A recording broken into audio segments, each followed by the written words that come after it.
How to fix Windows search crashing, freezing, or not working on Windows 11. So if your search bar right here is crashing or freezing and it's not working properly, then what you can first do is go to the command prompt. In the search bar, type cmd and make sure to run the command prompt as administrator. After you do that and the command prompt opens up, type sfc/scan now. Scan now together and click on enter. Now after the verification is completed, in the command prompt again type bism/online/cleanup-image/restore health. Restore health is together, and after you do that, click on enter. And then your PC deploys the image servicing tool. And now after your restore operation is completed, then make sure that you restart your PC. And after you restart the PC, the next option to try out is to go to the start button right here and right click on it. Go to terminal, admin, click on yes. And inside the terminal right here, paste what I have pasted from the description down below and click on enter. And after you do that, then make sure that you restart your Windows again. And after you have restarted your window, the next option that you can try out is hold on the Windows button and press R. After you do that, in this text box right here, type regedit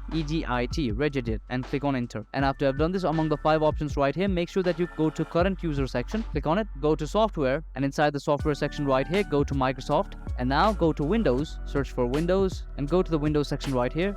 Now go to current version, and after that, go to search right here, search option, right? And right click on the search option and make sure you click on export. So after clicking on export, you can save the backup of your search inside one of the files that you like to. You can save it anywhere, for example, desktop, right? And click on save. And after you've done that, then make sure that you right click on the search again and click on delete. And after you click on delete, then restart your PC. And after you have restarted your PC, then if you're facing any other problems rather than the search not working, then go to your desktop or any file where you exported your search backup, and then make sure that you recover your backup, right? So after that, your problem of Windows search crashing, freezing, or not working should likely be fixed.